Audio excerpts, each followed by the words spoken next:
This right here is the brand new Redmi Note 14. The thing is, this smartphone is stepping into one of the most competitive segments in the market, and Xiaomi or Redmi is promising some pretty significant upgrades this time around. Over the last few weeks, I've tested the smartphone thoroughly, and trust me, there might be a lot you want to know. From new AI features to the Helio G99 Ultra processor and the slightly refreshed design, and ultimately, if this is a worthy upgrade. These are more we're going to find out, and so without taking much of your time, yo guys, let's get started. Okay, let's begin with what you get within the box. First off, you've got the usual suspects.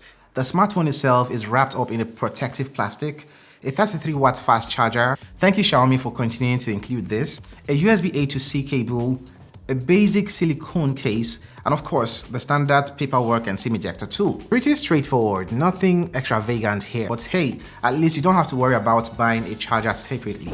On the design, Xiaomi for some reason decided to bring back a look we last saw on the Redmi Note 12, which is fine but feels a little dated for 2025. The phone still has flat edges, giving it a modern and sturdy look, and while the back is plastic, this new matte finish is a lifesaver. No more dealing with smudges or fingerprints like we had on the Redmi Note 13 from last year. The frame is an aluminum composite, so you don't have to expect a premium feel with this device, but overall, it's lightweight and pocket-friendly. You get a Gorilla Glass 5 protected display, and this smartphone comes with an IP54 rating for dust and splash resistance. Better than nothing, right? But still not water resistant. Don't go dunking this in the pool or you might have to learn the hard way. You get up to 4 colors with this device, from ocean blue to lime green, which I have here, midnight black, and the mint purple color, which I wish I got my hands on. That's easily the standout color in my opinion. You also get an infrared sensor on this device, which lets you control electronics like your TV or air conditioners straight from your smartphone. It's a small feature but surprisingly handy. You also have a hybrid SIM tray, so either dual SIMs or a single SIM and a means to expand your storage. I wouldn't call this design fresh, but it's functional, and the matte finish alone is a big win on this smartphone. Now let's talk about audio and speakers.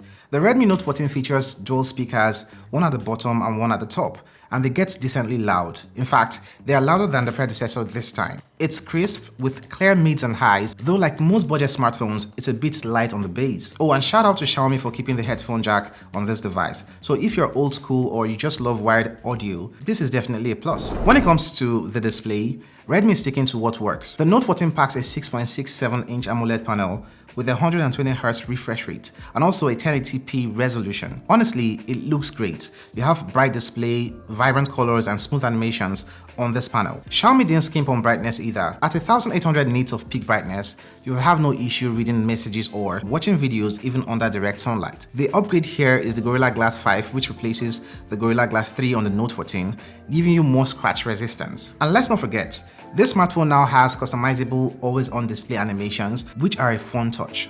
Overall, no complaints about the screen. It's punchy, sharp, and fits perfectly in this price range. Now let's talk about the performance. Redmi made a bold move, swapping out the Snapdragon 685 chipset for a MediaTek Helio G99 Ultra, which you'd find on a lot of devices for around this price point but from last year. So how does it stack up? Well, for day-to-day use, everything feels quick and responsive. Apps open relatively fast, scrolling is smooth, and the 120Hz refresh rate on this display really shines here. Compared to its predecessor, you'll notice improved general performance, though the difference isn't night and day. For benchmark scores, the G99 Ultra outperforms the Snapdragon 685, as shown in these numbers on your screen right now. Is it flagship level fast? Of course not. But for a budget smartphone, it more than gets the job done. You'd get Android 14 out of the box on this device with a promise of 3 years updates. While setting up this smartphone, I was prompted to set up Gemini for AI features. And as you know, Redmi has been touting these devices as being AI devices. That isn't exactly the case with the Note 14 here, the regular one. Circle to search and all that good stuff are not here. Although I was able to use the Object Erase feature for photo edits, swapping skies, and also Gemini I mentioned earlier. So yeah, that's the AI you get with the Redmi Note 14. Now, if you're a gamer, here's what you need to know. The Redmi Note 14 can handle titles like PUBG, Call of Duty, and Asphalt Unite with ease at medium settings. High graphic games are not this phone's strong suits, but for casual gaming, it's surprisingly solid. Just a heads up, after extended sessions, this smartphone warms up a bit. For most users though, the gaming experience here is more than sufficient, especially considering its price range. Alright, moving on to cameras.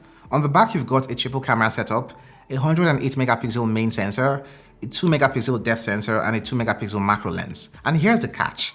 Redmi removed the ultra-wide sensor it had on the Redmi Note 13, and this might disappoint some users. The image quality needs good lighting to give you an okay photo. In proper lighting, you get vibrant photos with decent dynamic range. There have been times where I saw the photo struggle with white balance, but again, at this price point, you're not expecting the best cameras. For the selfie camera, you're getting a 20 megapixel shooter that doesn't deliver the best results. It's not the most stable selfie camera I've seen. It also does struggle in low light, and you get the best out of this smartphone in good lighting. For the video quality, you're looking at 1080p up to 60 FPS on the rear. Now, while the footage is smooth, there's no stabilization, so tripods and gimbals will be your best friend when using the smartphone to take videos. And here's a quick sample from the front-facing video camera at 1080p 30 FPS. I heard man when I chat and chit.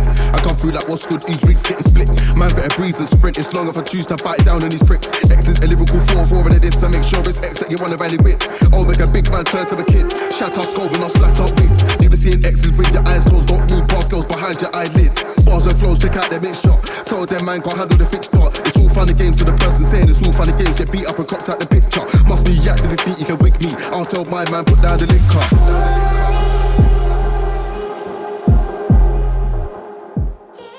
Let me know what you think about the cameras in the comment section below, and while at that, do not forget to like and subscribe to the channel if you're new here. That helps us a bunch. Thank you. The Redmi Note 14 currently retails for 250,300 naira, and that would be for the 6GB of RAM and 128 gigs of internal storage, which is roughly $160 for the base unit. My unit here is 8 gigs of RAM and 256GB of storage, which goes for 293,300 naira or $190. Now onto the most impressive upgrade here, the battery. Redmi upped the capacity from 5,000 to 5,500 mAh, and boy can you feel the difference. The Note 14 easily lasts 2 full days for light to moderate use, and if you're a heavy user, you're still looking at a solid day and a half. The charging speed remains the same with the included 33 watts fast charger. It will get you from 0 to 70% in about an hour, with a full charge taking roughly about 80 minutes. Not the fastest, but the massive battery life more than makes up for it. So, where does the Redmi Note 14 land? A bigger 5,500 mAh battery for outstanding endurance and a competitive mid-range performance thanks to the Helio G99 Ultra. The downsides here, no ultra-wide camera this time, and the design feels a bit dated compared to the competition. If you're already using the Redmi Note 13, this might not be the biggest leap forward. But if you're coming from an older generation or are in the market for something newer from Redmi, you might consider this device or check out the Samsung Galaxy A16, which I covered here in this video. Go check it out. See you in that video. Cuidate.